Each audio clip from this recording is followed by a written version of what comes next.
안녕하세요. 다빈치 연구소의 노경민 소장입니다. 반갑습니다. 여러분, 고려대학교 학업 우수 전형 면접고사 어떻게 준비하고 계신가요? 저도 아주 옛날이기는 하지만 면접 전형으로 대학교에 입학하게 됐는데요. 저 때만 해도 라떼는 뭐 이런 유튜브 영상은 꿈도 꿀 수 없고요. 학원도 없고 제대로 된 문제집이나 자료집도 없었어요. 그래서 저는 면접을 준비한다고 하면은 고민하는 게 왁스로 머리를 올려도 되나? 안 되나? 옷을 어떻게 입고 가야 되지? 들어가서 인사말은 어떻게 해야 되지? 나올 때는 문을 뒤로 닫아야 되나? 이런 것들 가지고만 며칠 주구장창 고민을 하고 이랬었는데요. 지금은 자료집이 굉장히 많죠. 여러분이 참고할 수 있는 것들이 굉장히 많은데요. 지금 이런 영상도 제가 찍어드리고 있고, 그런데 아직도 핵심을 준비를 해야 되는데 이걸 놓친 채로 변두리에 있는 것들만 준비하고 고민하는 친구들이 제가 학생들 만나보면 적지 않더라고요. 그래서 여러분, 이 영상이 굉장히 중요합니다. 제가 정말로 심도 있게 재심문 면접을 연구해 본 거를 토대로 여러분에게 정말 중요한 팁들을 알려드릴 거예요. 근데 한 번에 너무 쉽게 알려드리면 재미가 없으니까 단계별로 차근차근 하나씩 보따리를 풀어드리도록 하겠습니다. 그러니까 여러분, 영상 건너뛰지 마시고 천천히 같이 따라와 주시면 감사하겠습니다. 재심문 면접에서 제일 중요한 거, 재심문 면접을 준비할 때 첫 번째로 기억해야 할 게 있습니다. 뭐냐면요,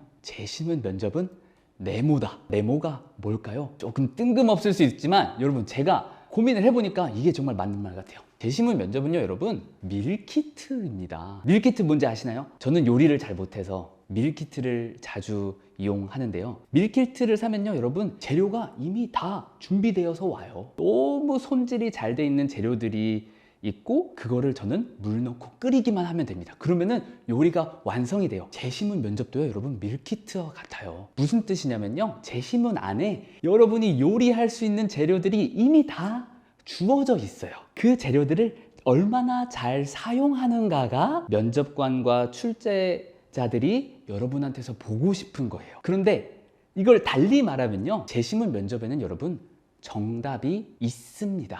이 재료들을 잘 사용하는 답변이 정답이에요. 많은 사람들이 근데 오해하는 게, 재심문 면접은 주제가 주어지고 주제에 대한 설명이 주어질 뿐이지 정작 학생들이 해야 하는 답변에는 정답은 없다. 학생들의 생각을 얼마나 창의적으로, 그리고 자신의 생각을 얼마나 논리적으로 발표하는지를 물어보는 시험이다 라고 오해를 많이 하세요. 근데 여러분, 그것도 맞는 말이거든요. 틀린 말은 아니에요. 여러분의 창의적인 생각 넣어야 합니다. 그런데 비율로 보면요, 10에 한 2 정도?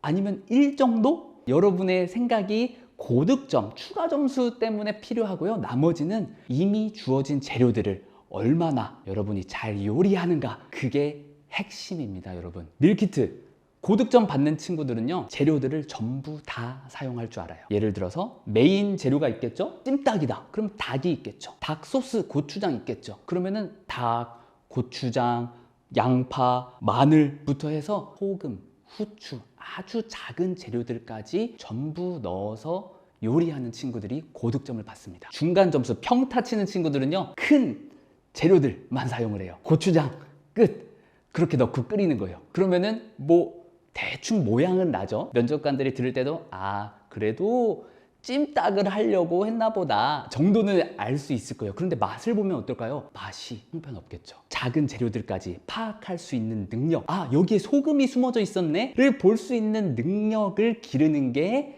핵심입니다. 어떤 친구들은 그냥 고추장만 넣고 끓이는 친구들도 있더라고요. 그러면은 여러분, 바로 광탈 이겠죠? 그러면 재료들은 다 준비되어 있다. 알겠어요, 선생님. 그러면은 저는 뭘 준비해야 된다고요? 여러분이 준비해야 될 거는요, 햇반 정도만 준비하시면 됩니다. 여기서 물이 뭐냐면요, 여러분의 논리력입니다. 재료들을 각각 보면은요, 여러분, 따로 노는 것 같아요. 재심은 이따 보면 알겠지만 재심문이 한 4개 정도 주어지는데, 하나 읽으면은 이 재심문은 이거에 관한 내용이네, 이거에 관한 내용이네, 서로 연결된다라고 생각을 못 하게 되거든요. 물에 넣어서 여러분의 역할은 그걸 하나의 요리로 만들어내는 게 여러분에게 주어진 임무입니다. 그래서 여러분의 논리력, 그 재료들을 하나로 아우를 수 있는 능력이 필요한 거고요. 햇반은 뭐냐면요, 여러분이 그동안 이미 쌓아온 여러분의 기본적인 인문학적 소양이 필요합니다. 그래서 그냥 찜닭인데 찜닭만 먹으면은 뭔가 식사 같지는 않잖아요. 뭔가 허전하단 말이죠. 그런데 그 찜닭을 찜닭답게 먹을 수 있으려면은 햇반이 같이 주어져야 뭔가 자연스럽게 먹을 수 있어요. 찜닭을 즐기면서 먹을 수 있어요. 근데 이 햇반은 여러분 하루아침에 되는 건 아니고요. 여러분이 그동안 고등학교 생활을 하면서 공부해온, 길러온 그 소양을 가지고 요리에 같이 곁들여 주시면 되는 겁니다. 그래서 제가 이제 핵심을 문제를 직접 풀어보면서 더 구체적으로 알려드릴 건데요. 그 전에 여러분 잠깐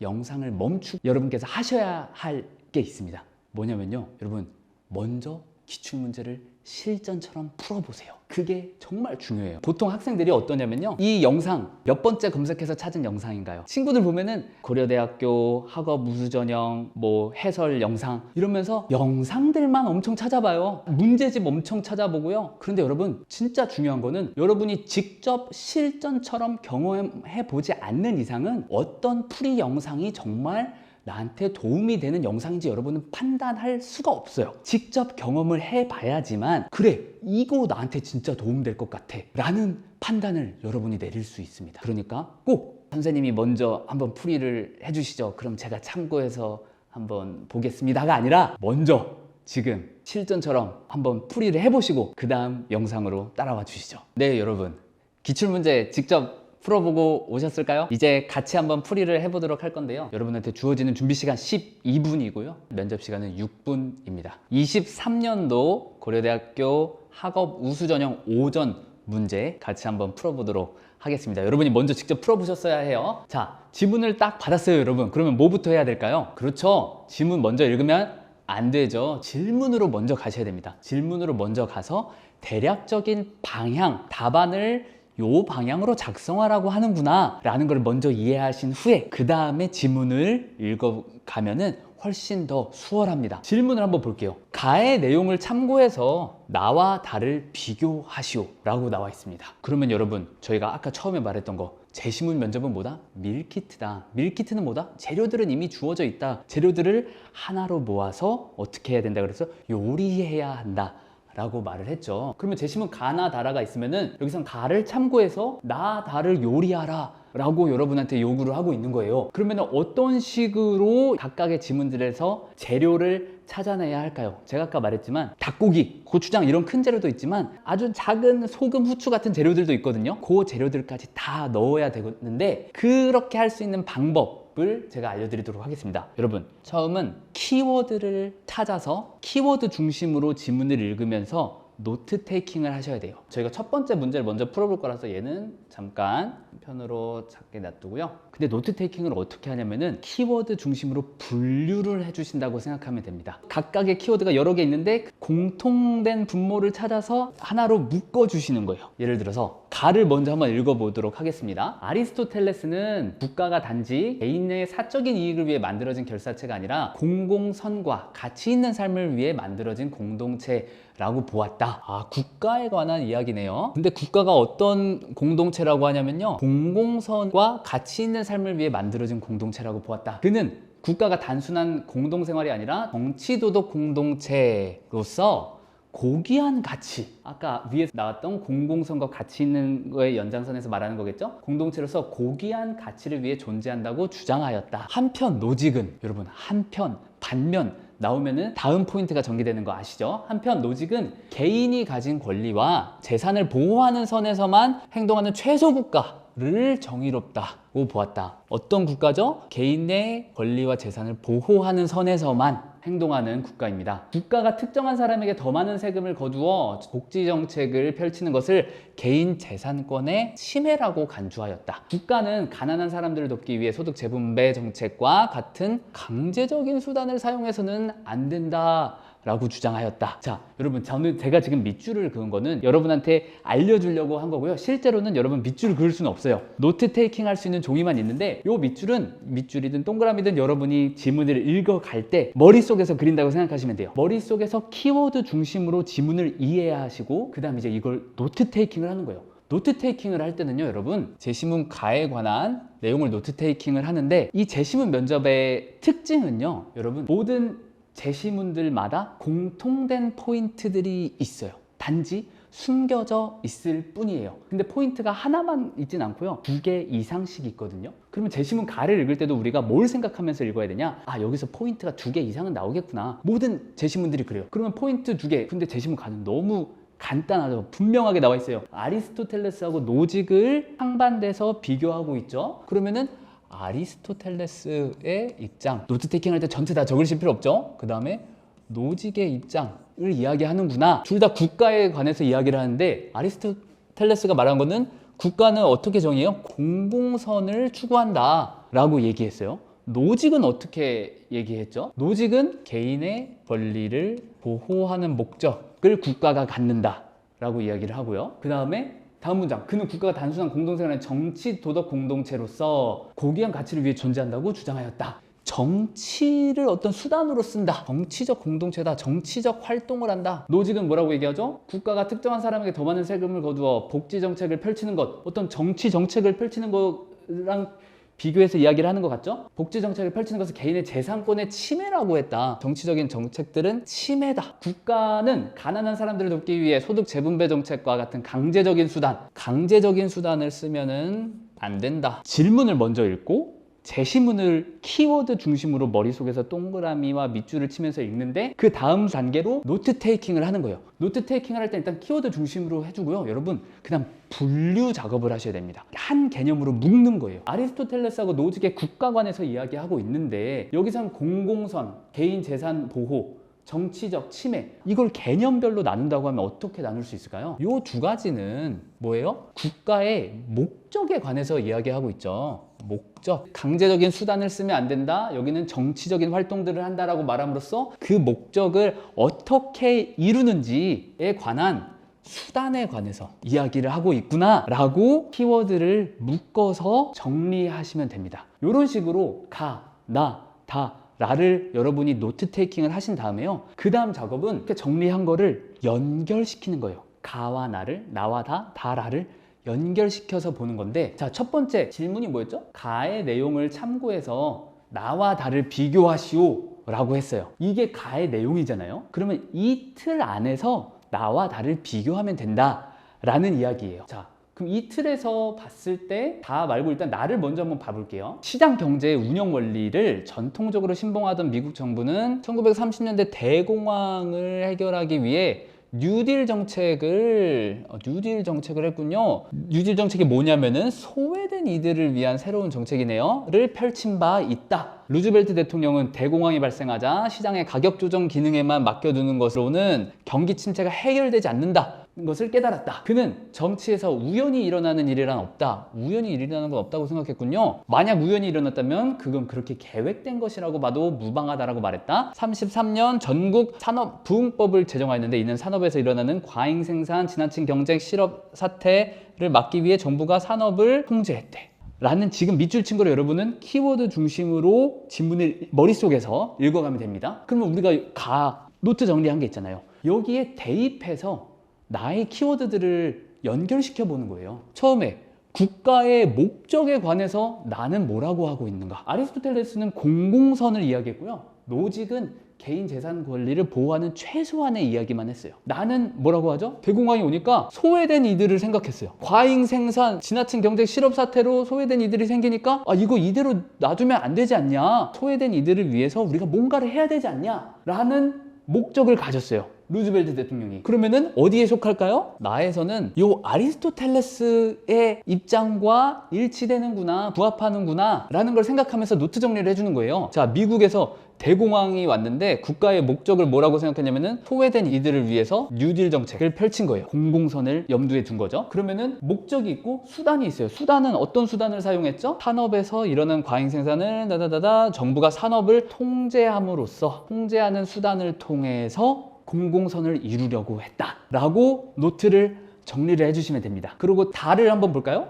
다를 보면요. 다에서는 어떤 국가관을 이야기하고 있을까요? 자, 다를 우리가 아직 읽지 않았지만 어떤 생각을 미리 해볼 수 있냐면 다에서도 국가관 이야기하겠지. 아리스토텔레스랑 뭐 노직 둘 중에 하나 이야기하겠지라는 거를 미리 알고 들어가는 거예요. 머릿속에서 동그라미를 칩니다. 세상에 금지하는 것이 많으면 뭔가 금지 하는 것이 많으면 백성들은 더욱 가난해지고, 백성이 이로운 기부를 많이 가지게 되면 국가는 더욱 혼미해지고, 사람들이 재주가 많아지면 기이한 일들이 불어나며, 법령이 복잡해질수록 도둑이 더 많아진다. 그러므로 이런 전환 중요하죠. 성인께서 말씀하셨다. 내가 무위하니 백성들이 절로 교화되고, 내가 고요함을 좋아하니 백성들이 절로 바르게 되고, 내가 이를 만들지 않으니 백성들이 절로 부유해지며, 내가 무욕하니 백성들이 절로 소박해진다 라는 얘기네요. 자, 여러분, 뭔가 복잡하잖아요. 이전에 첫 번째 제시문과 두 번째 제시문이랑 다른 형태의 제시문이잖아요. 근데 당황할 필요가 없어요. 왜 당황할 필요가 없냐면은 결국은 이 틀 안에서의 내용만 여러분이 답하면 되는 거예요. 자, 어떤 틀이 있었죠? 목적과 수단. 이 제시문 다에서는 어떤 국가관을 이야기하냐, 구체적으로 국가는 어떤 목적을 가져야 하고 그 목적을 위해서 어떤 수단을 사용해야 한다라고 이야기하고 있는지를 뽑아내면 됩니다. 봐볼까요?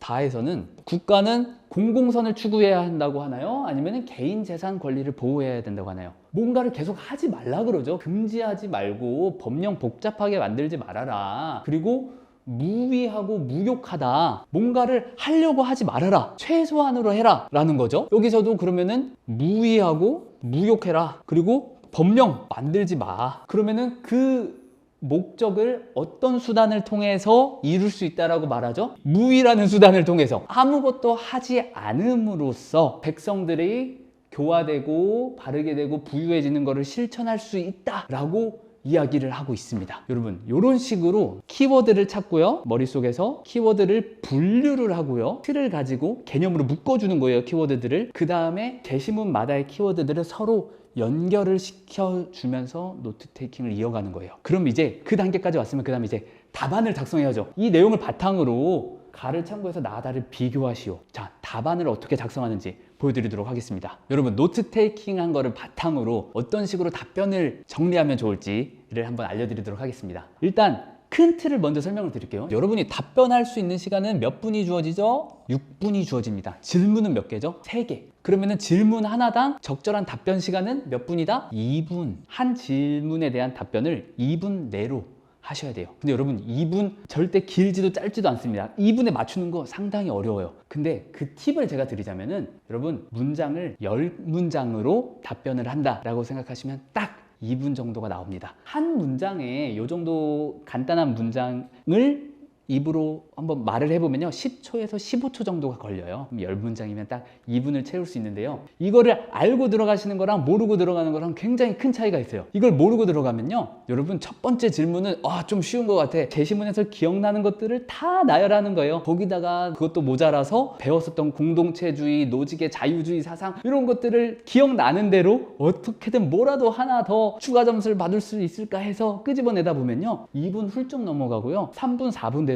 이 두 번째, 세 번째 문제를 답변할 시간이 없어요. 그렇기 때문에 너무 많이 말한다고 좋은 것도 아니고요, 요점만 말한다고 해도 좋은 게 아니에요. 여러분, 2분을 채우려면은 어떤 생각을 가지셔야 하냐면요, 질문을 요약한다고 생각하잖아요. 학생들 만나보면은 1번 이 질문 가지고 1분을 못 넘겨요. 2분 절대 못 채워요. 왜냐면은 말이 너무 금방 끝나는 거야. 그럼 요약이 아니라 어떤 개념으로 접근을 해야 되냐면요, 해설을 한다고 생각하세요. 제시문 가나 다에 관해서 해설을 한다. 해설을 한다는 게 뭐죠? 풀어서 설명을 한다는 거예요. 그렇게 접근을 해야 여러분들이 쭉 자연스럽게 2분을 채워서 충분히 요리를 할 수 있습니다. 근데 해설을 또 너무 틀이 없이 그냥 주구장창 하면요, 듣는 사람이 피곤하고 요점이 뭐야 그래서? 라는 질문을 하게 되거든요. 요점을 정확히 짚어주면서 해설하려고 하면은 뭐가 필요하냐면요, 여러분, 틀이 필요해요. 템플릿이 필요한 건데, 여러분들을 위해서 이렇게 템플릿을 제공해 드립니다. 어떤 템플릿이냐면, 여러분, 아까 말했죠? 10문장으로 구성한다. 2분을 채울 수 있어요. 그리고 모든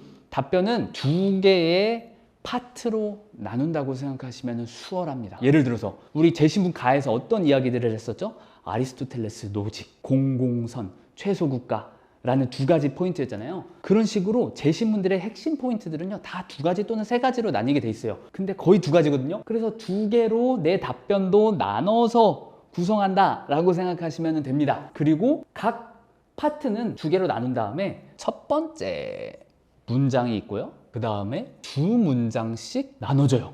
여기도요, 첫 번째 문장이 있고요, 그 다음에 2문장씩 포인트가 나눠집니다. 설명을 딱 내가 한 포인트당 두 문장으로만 설명을 한다라고 생각하면 쉬워요. 그러면은 내가 두 문장이니까 첫 번째 문장에서는 핵심 키워드들을 말하고 두 번째 문장에서는 그거를 풀어서 설명하고 요 정도면 딱 적당합니다. 그러면 한번 봐볼까요? 제시문 가에서는 국가의 목적과 그것을 이루기 위한 수단에 관한 두 가지 상반된 관점을 소개하고 있습니다. 국가의 목적이랑 수단에 관해서 우리가 분류했었잖아요. 그걸 말해주는 거예요. 목적과 수단에 관한 상반된 관점 두 가지를 소개하고 있습니다. 아리스토텔레스하고 노직 이야기. 첫째로 아리스토텔레스의 관점에 따르면 국가는 공공의 선과 숭고한 가치를 추구해야 하고 이를 위해 정치적 수단을 사용할 수 있습니다. 목적이랑 수단에 관해서 첫 번째 문장에서 말을 해주는 거예요. 아리스토텔레스의 관점에서는 목적이 뭐예요? 공공의 선과 숭고한 가치를 추구하는 게 목적이고요. 수단은요, 정치적 수단을 사용할 수 있다라고 이야기를 했어요. 그러고서 한 문장 더 더해서 풀어주는 거예요. 이는 국가의 역할을 최대한으로 확장하는 최대 국가 또는 큰 정부 사상에 대입하여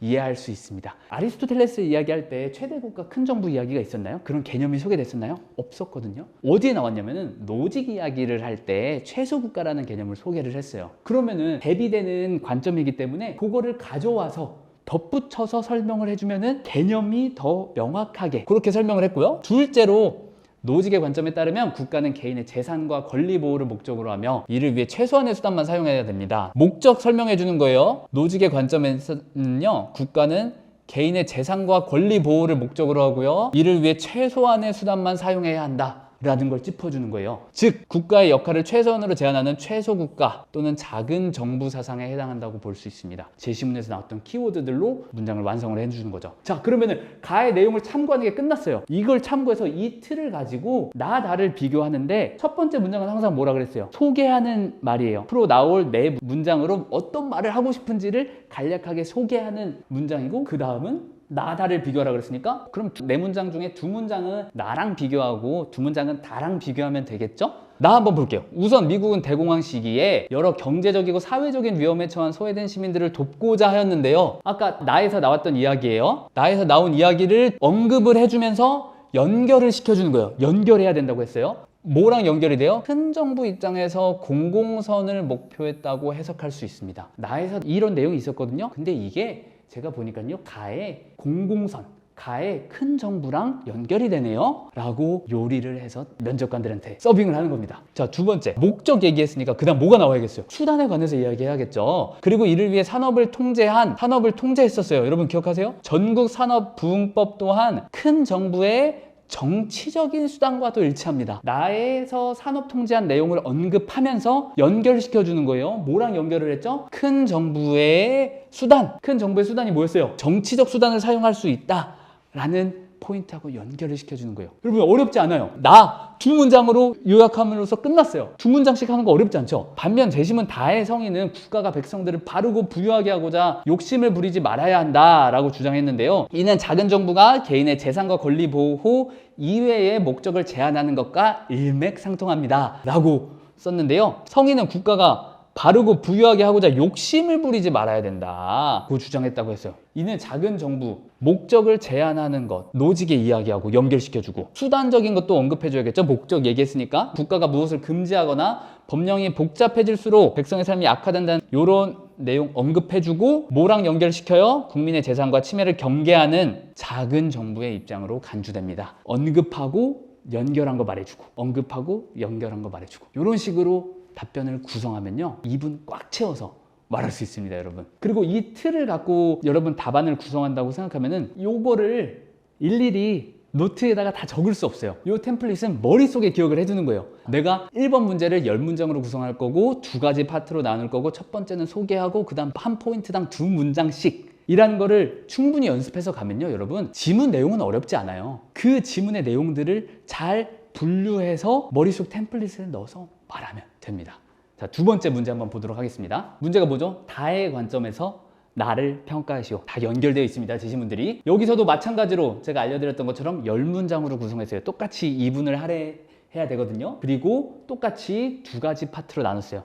1번부터 5번, 6번부터 10번을 나눠서 구성했고 처음과 동일하게 첫 번째 문장은 소개하는 문장, 그 다음에 한 포인트당 2문장씩으로 구성을 했습니다. 이 틀은요 여러분 웬만한 문제에서는 다 사용할 수 있어요. 가져가셔서 사용하시면 됩니다. 여러분 걸로 만드시면 돼요. 자, 한번 보겠습니다. 제시문 다의 관점에서 제시문 나를 평가할 때 긍정적인 면과 부정적인 면이 있습니다. 여러분 제가 이 문제를 해설한 여러 자료들을 봤는데요. 대부분 다 부정적인 면에서만 답안을 구성한 것들이 많았어요. 근데 선생님이 생각했을 때는 긍정적인 면도 있고 부정적인 면도 있거든요. 근데 부정적인 면으로만 한쪽으로만 생각해서 답안을 말하려고 하다 보니까 대부분의 모범 답안이라는 자료들이 어떤 일을 하고 있냐면요. 부정적인 걸 너무 구구절절 이야기하는 거예요. 너무 억지로 끼워 맞추는 듯한 뉘앙스들이 있었거든요. 근데 선생님 볼 때는 긍정적인 면도 있고 부정적인 면도 있어요. 평가를 하라고 할 때는 거의 이런 식으로 양쪽의 면을 같이 생각해야 돼요. 한쪽만 생각하면은 여러분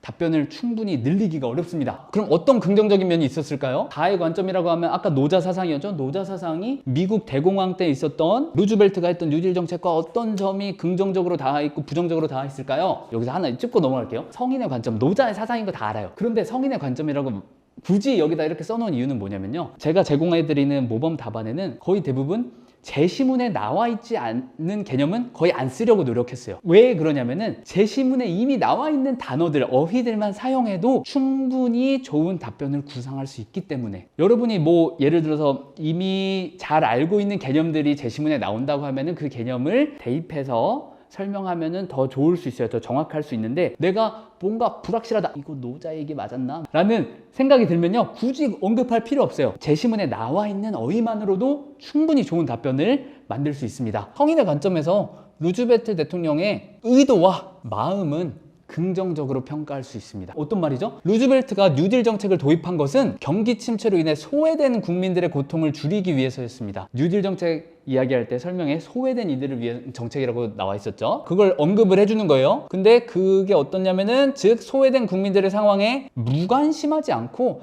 행복한 삶을 살기를 바랬다는 겁니다. 이 두 문장을 통해서 어떤 얘기를 해주고 있어요? 루즈벨트가 어떤 마음이었는지를 언급을 해주고요. 근데 여기에 대한 평가입니다. 다의 성인 또한 백성이 가난해지고 도둑이 많아지는 것을 부정적으로, 반면에 백성들이 교화되고 바르고 부유해지는 것은 긍정적으로 바라본다는 점에서 국민과 백성을 향한 성인과 루즈벨트의 마음은 다르지 않다라고 평가할 수 있습니다. 라는 면에서 닮아있죠, 여러분? 성인도 백성들이 부유해지고 잘 살고 행복한 삶을 살기를 원하는 거예요. 다만 어떤 차이점이 있는지는 그 밑에 나오는 거예요. 부정적으로 평가할 수 있는 측면. 근데 그 전에 제가 여기에 모범 답안들 보면은 이렇게 콤마로 찍어놓은 것들이 있는데요. 이거는 말할 때 끊어서 말하기 좋은 위치들을 표시를 해놓은 겁니다. 다음 부정적인 평가. 하지만 그 마음을 실천하는 방식에서 둘의 차이가 드러납니다. 우리가 개념 정리했을 때 뭐가 있었어요? 국가의 어떤 두 가지에 대해서 얘기하고 있어요. 목적이랑 수단 이야기 계속 하고 있잖아요. 이 틀은 계속 가져가는 거예요. 여기서도 목적에서는 긍정적인데요, 수단에서는 부정적인 평가를 할 수 있습니다 라고 나눠서 말을 해주는 거예요. 실천하는 방식, 수단에서는 둘의 차이가 드러납니다. 루즈벨트가 선택한 방식은 산업을 통제하는 것이었습니다. 언급해주고, 왜냐하면 설명해줍니다. 시장 원리만으로는 경기 침체를 해결할 수 없다고 생각했기 때문입니다. 왜 그랬는지까지 덧붙여서 말해주는 거예요. 한 문장 덧붙이는 거 어렵지 않죠? 두 문장씩. 근데 이제 성인으로 넘어와요. 성인의 관점에서는 이는 오히려 역효과를 일으킬 수 있는, 즉 의도와 다르게 백성을 더 가난하게 만들 수 있는 지혜롭지 못한 방법입니다 라고 설명을 해주는 거예요. 진정으로 문제를 해결하기 위해서는 성인의 입장에서 국가가 어떤 수단을 써야 돼요? 개입하지 않고 국민들을 자유롭게 두어야 한다고 성인은 판단할 것입니다 라고 이야기를 하면은 우리가 계속 가져가고 있는 이 틀 안에서 긍정적인 것도 말하고 부정적인 것도 말할 수 있습니다. 자, 여러분 3번 문제를 같이 풀어보도록 할게요. 나와 다의 관점에서 라의 설탕세를 설명하고 설탕세 도입에 대한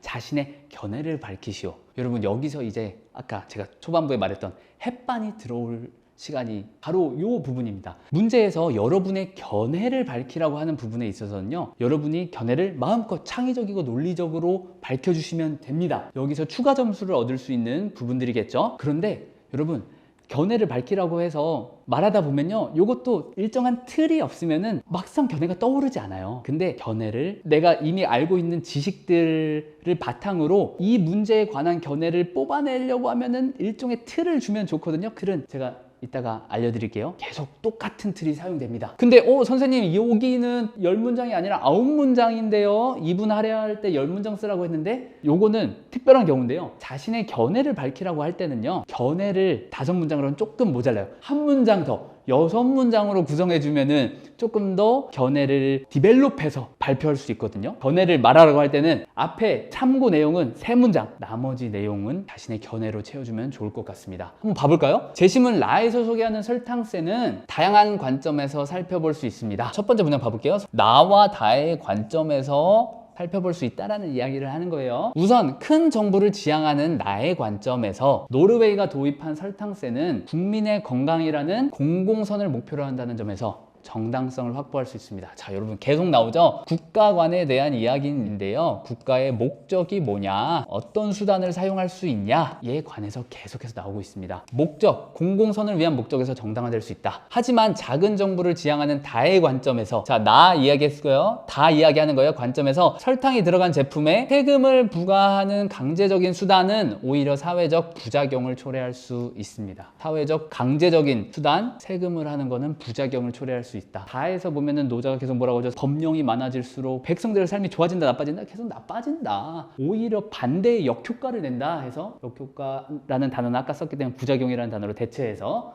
말했습니다. 부작용을 초래할 수 있다. 이렇게 해서 간단하게 나와 다의 관점에서 라의 설탕세를 설명한 거예요. 여기서 여러분 더 길게 말할 필요가 없어요. 왜냐면은 첫 번째 답안, 두 번째 답안에서 이미 요거에 관한 내용들은 충분히 말한 거예요. 이 세 번째 질문의 취지는 이제 여러분의 생각을 말해보라는 거기 때문에, 여기에서 또 나의 관점이 이렇고 저렇고 다의 관점이 어쩌고 저쩌고를 한 문장 이상으로 설명할 필요가 없습니다. 자신의 견해로 넘어가면 되는데요, 저는 개인적으로 설탕세 도입에 찬성하지만 구체적인 조건의 변화가 있어야 한다고 생각합니다. 여러분의 견해를 밝히라고 하면은 내가 찬성이냐 반대냐 라고 입장을 정해서 발표를 하시면 되는데, 단순하게 저는 이래서 찬성입니다, 저는 이래서 반대입니다 라고만 하면은 어떻게 돼요? 문장이 2~3문장으로 끝나요. 이유를, 여러분의 생각을 디벨롭을 시켜야 되는데, 디벨롭을 시키는 게 아니라 그냥 나열만 하고 끝나게 돼요. 저는 A라는 이유 때문에 찬성하고 또 B라는 이유 때문에 찬성하고. 근데 그렇게 그냥 나열만 하게 되면은 견해에 대한 깊이가 없구나, 너가 직접 생각해본 문제 같지 않은데? 라는 인상을 주게 됩니다. 그냥 뭐 면접을 위해서 그냥 블렛 포인트들 외운 거구나 라는 인상을 주기 때문에 견해를 디벨롭 시킬 수 있게끔 답안을 작성하셔야 됩니다. 근데 그렇게 하는 팁이 뭐냐? 찬성하는데 조건을 다세요. 조건에 변화가 있어야 한다라고 생각합니다. 우선 자극적인 음식으로 스트레스를 해소하는 현대인들이 이미 많이 증가한 상태이며, 설탕의 자극적인 맛은 일종의 중독 효과를 가지기 때문에 현대인들이 자율적으로 설탕 소비를 줄이기는 어려운 상황이라고 판단합니다. 여러분, 이 틀을 나의 견해를 밝힐 때도 계속 가져가는 거예요. 이 틀 안에서 내 생각을 디벨롭 시켜보는 거예요. 설탕세가 공공선을 목적으로 하는 거잖아요. 그러면은 내가 저 찬성해요. 찬성하는데 왜 찬성하냐면요, 그 목적 동의하기 때문이에요. 공공선이라는 목적, 설탕세 관련해서는 뭐예요? 국민 건강, 건강 증진, 국민의 건강을 지켜주는 거, 나라가 거기에 대한 공공선의 목적에 있어서 저 동의합니다. 동의하는데 그냥 동의한다고 하는 게 아니라, 여러분, 루즈벨트 너 의도는 좋아, 취지는 좋아, 근데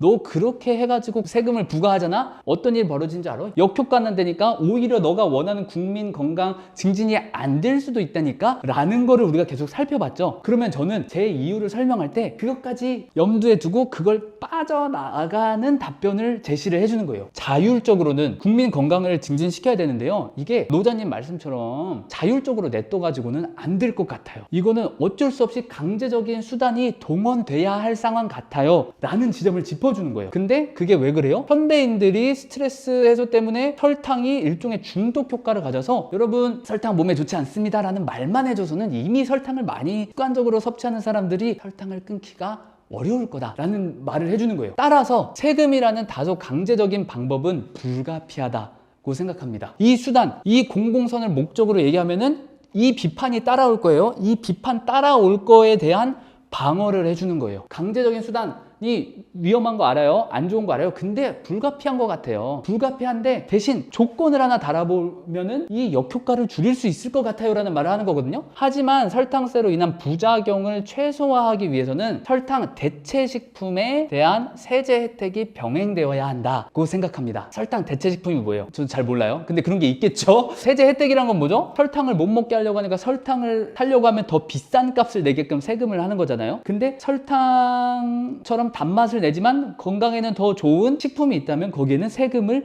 감면을 해주자 라는 거죠. 그 조건을 달아주는 거예요. 왜냐면은 그렇게 해야 하는 이유는요, 여러분, 소비자들이 이미 설탕에 중독되어 있다고 하면은 소비자들의 불만만 키운 채 소비는 여전히 유지될 가능성이 있습니다. 무슨 말이에요? 이미 설탕 내가 너무 많이 먹어. 시럽 들어간 음료들, 메가커피 너무 맛있는 거예요. 맨날 먹는데 자몽에이드. 근데 세금을 붙였어도 아이씨 왜 여기다가 세금을 붙여? 라는 불만만 키운 채 하던 거를 끊기는 어려울 거라는 거죠. 그 지점을 말을 해주는 거예요. 그래서 불만만 키운 채 노자 성인께서 걱정하시는 것처럼 오히려 역효과만 낸 채 끝날 수 있다라는 걸 언급을 해주면서, 하지만 설탕 대체 식품에 세제 혜택을 주면 생산자로 하여금 애초에 설탕 제품을 생산하지 않게 유도한다면 부작용은 최소화하며 설탕 소비를 줄일 수 있다고 생각합니다. 이런 거죠. 설탕 대신에 더 싼 제품이 있어요. 세금 혜택을 줘서 더 싼 제품이 있다라고 하면은 그거를 쓰면은 업체 입장에서는 더 싼 값에 제품을 만들 수 있고 더 마진을 키울 수 있는 거잖아요. 그러면은 설탕을 쓸 이유가 없어지잖아요. 그러므로 아무리 소비자가 계속 설탕을 먹고 싶어 해도 그런 상황에서는 만드는 생산자가 없다는 거죠. 그런 식으로 여러분 답변을 제가 구성을 해봤는데, 제가 말하고 싶은 거는 뭐냐, 이런 식의 견해를 디벨롭하는 과정이 12분 동안에 여기까지 온다? 쉽지 않아요. 근데 팁이 있다면 계속 가지고 가는 이틀 안에서 여러분의 견해를 발전시킨다라고 생각하면 훨씬 수월하다는 거예요. 국가의 목적, 나 목적에 동의해. 근데 그 목적은 좋아도 수단 때문에 역효과가 날 수 있다는데, 근데 수단이 역효과가 날 걸 아는데도 불가피하다고 생각해. 지금이 왜냐면 너무 심각해서. 그런데 이 역효과를 그럼 줄이려는 방법이 있을까를 생각하면서 대안을 제안을 하는 거죠. 이렇게 되면 여러분의 견해, 심도 있는 답변이 될 수 있습니다. 여러분 어떤가요? 이런 식으로 템플릿을 가지고 가면은 여러분